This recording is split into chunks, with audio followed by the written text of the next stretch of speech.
Hello दोस्तों, कैसे हैं आप लोग। आशा करते हैं ठीक हो। मैं धनंजय सर आप लोगों को एग्ज़ाम पर स्वागत करता हूं। आज आप लोगों को जीके पढ़ाने जा रहा हूं, जो कि Bihar police, SSC, railway, bank के लिए बहुत ही महत्वपूर्ण है। जो कि ये जनगणना 2011 का है। इसमें पहला प्रश्न है, भारत में पहली जनगणना की शुरुआत कब हुई। भारत में पहली जनगणना की शुरुआत कब हुआ, जो कि 1872 में लॉर्ड मेयो के कार्यकाल में हुआ था। भारत में पहली जनगणना की शुरुआत 1872 में लॉर्ड मेयो के कार्यकाल में हुआ था। अगला प्रश्न है, देश में नियमित जनगणना की शुरुआत कब हुई। देश में नियमित जनगणना की शुरुआत कब हुआ। देश में नियमित जनगणना की शुरुआत कब हुआ। 1881 में लॉर्ड रिपन के कार्यकाल में हुआ। 1881 में लॉर्ड रिपन के कार्यकाल में देश में नियमित जनगणना की शुरुआत हुआ। अगला प्रश्न है, स्वतंत्र भारत के पहली जनगणना कब हुआ। स्वतंत्र भारत के पहली जनगणना 1951 में हुआ। स्वतंत्र भारत की पहली जनगणना 1951 में हुआ। स्वतंत्र भारत की पहली जनगणना 1951 में हुआ। अगला प्रश्न है, जनगणना का महान विभाजक वर्ष। जनगणना का महान विभाजक वर्ष 1921 में हुआ। जनगणना का महान विभाजक वर्ष 1921 में हुआ। अगला प्रश्न है, जनगणना का लघु विभाजक वर्ष। जनगणना का लघु विभाजक वर्ष 1951 में हुआ। 1951 में जनगणना का लघु विभाजक वर्ष। अगला प्रश्न है, जनगणना से संबंधित अनुच्छेद किस अनुच्छेद के अंतर्गत जनगणना आता है। अनुच्छेद 246 के अंतर्गत जनगणना आता है। जनगणना से संबंधित अनुच्छेद 246। अगला प्रश्न है, जनगणना विषय है। जनगणना विषय है 7वीं अनुसूची के संघ सूची का। 7वीं अनुसूची के संघ सूची का जनगणना विषय है। जनगणना की अवधि कितने साल पर जनगणना होते हैं। तो प्रत्येक 10 वर्ष पर जनगणना होता है। जनगणना कब होता है। प्रत्येक 10 वर्ष पर जनगणना होता है। जनसंख्या का अध्ययन कहलाता है। जनसंख्या का अध्ययन क्या कहलाता है। जनसंख्या का अध्ययन डेमोग्राफी या जनांकिकी। डेमोग्राफी या जनांकिकी को जनसंख्या का अध्ययन कहलाता है। अगला प्रश्न है, 2011 की जनगणना का क्रम क्या है। 2011 की जनगणना का क्रम क्या है। देश की 15वीं तथा स्वतंत्र भारत की 7वीं। देश की 15वीं तथा स्वतंत्र भारत की 7वीं। 2011 की जनगणना का क्रम देश की 15वीं तथा स्वतंत्र भारत की 7वीं जनगणना है। अगला प्रश्न है, 2011 की जनगणना का आदर्श वाक्य क्या है। 2011 की जनगणना का आदर्श वाक्य। 2011 की जनगणना के आदर्श वाक्य, हमारी जनगणना हमारा भविष्य। कुल प्रश्न 29 हैं। 2011 की जनगणना का आदर्श वाक्य, हमारी जनगणना हमारा भविष्य। कुल प्रश्न 29 है।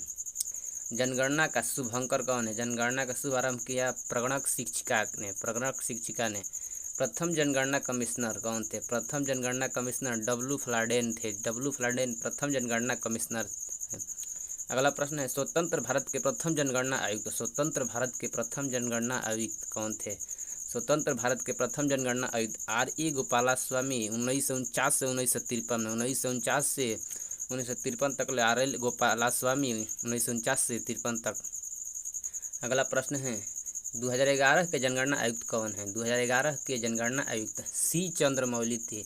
2011 के जनगणना आयुक्त C. चंद्रमौली हैं। अगला प्रश्न है, पहली बार जाति पर आधारित जनगणना। पहली बार जाति आधारित जनगणना कब हुआ। 1931 में पहली बार जाति पर आधारित जनगणना हुआ। 1931 में पहली बार जाति पर आधारित जनगणना 1931 में हुआ। अगला प्रश्न है, विश्व जनसंख्या दिवस मनाए जाते हैं। विश्व में जनसंख्या दिवस मनाए जाते हैं। विश्व में जनसंख्या दिवस 11 जुलाई को मनाए जाते हैं। विश्व में जनसंख्या दिवस 11 जुलाई को मनाए जाते हैं। कुल जनसंख्या कितनी है। 2011 के जनगणना के अनुसार कुल जनसंख्या कितनी है। 121.08 करोड़। 121.08 करोड़। अगला प्रश्न है, भारत में विश्व जनसंख्या का भाग है। भारत में विश्व जनसंख्या का कितना परसेंट है। भारत में विश्व जनसंख्या का कितना परसेंट भाग है। 17.5%। 17.5%। पुरुष जनसंख्या है। पुरुष जनसंख्या है 62.32 करोड़। 62.32 करोड़ यानी 51.47%। 51.47%। अगला प्रश्न है, महिला जनसंख्या कितनी है। महिला जनसंख्या 58.75 करोड़ यानी 48.53%। 48.53%। दशकीय वृद्धि। दशकीय या वार्षिक वृद्धि। जनगणना का दशकीय या वार्षिक वृद्धि दर है 17.7% से 1.64%, 14.7% व 1.64%। दशकीय वृद्धि 14.7%, वार्षिक वृद्धि 1.64% है। अगला प्रश्न है कुल साक्षरता दर है। कुल साक्षरता दर है 73%। भारत में जनगणना का कुल साक्षरता दर 73% है। कुल पुरुष साक्षरता दर 80.9%, 80.9% तथा महिला साक्षरता दर 64.6%, 64.6%। अगला प्रश्न है लिंग अनुपात कितना है, यानी 943 महिला प्रति 1000 पुरुष, 943 महिला प्रति 1000 पुरुष। शिशु लिंगानुपात 0 से 6 वर्ष 919 है, 919 है। जनसंख्या घनत्व कितना है, भारत में जनसंख्या घनत्व 382 व्यक्ति प्रति वर्ग किलोमीटर, 382 व्यक्ति प्रति वर्ग किलोमीटर। सर्वाधिक लिंगानुपात केरल में 1084। न्यूनतम लिंगानुपात हरियाणा में 879। अगला प्रश्न है सर्वाधिक केंद्र शासित लिंगानुपात पांडुचेरी में है। सर्वाधिक केंद्र शासित लिंगानुपात पांडुचेरी में है। न्यूनतम लिंगानुपात हरियाणा में 879 है। अगला प्रश्न है न्यूनतम केंद्र शासित लिंगानुपात दमन व दीप है। दमन व दीप। सर्वाधिक जनसंख्या घनत्व बिहार में 1106। सर्वाधिक जनसंख्या घनत्व बिहार 1106। न्यूनतम जनसंख्या घनत्व अरुणाचल प्रदेश। न्यूनतम जनसंख्या घनत्व अरुणाचल प्रदेश। सर्वाधिक केंद्र शासित जनसंख्या घनत्व दिल्ली में, जनघनत्व दिल्ली में।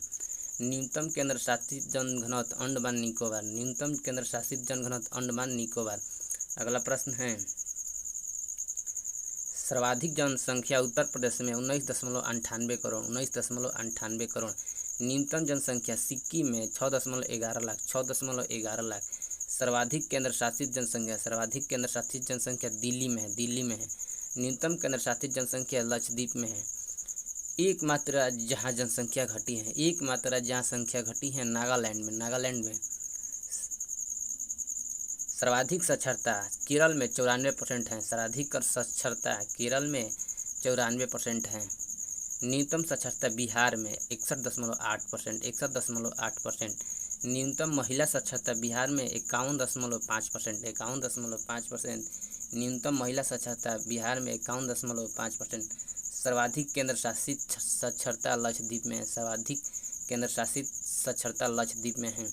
न्यूनतम केंद्र शासित साक्षरता दादर नगर हवेली। न्यूनतम केंद्र शासित साक्षरता दादर नगर हवेली। अधिक जनसंख्या वाला जिला ठाणे महाराष्ट्र में। अधिक जनसंख्या वाला जिला ठाणे महाराष्ट्र में है।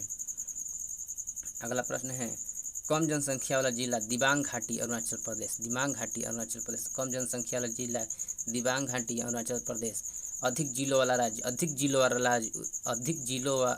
राज्य उत्तर प्रदेश जिसमें 75 जिला हैं। अधिक जिलों वाला राज्य उत्तर प्रदेश जिसमें 75 जिला हैं।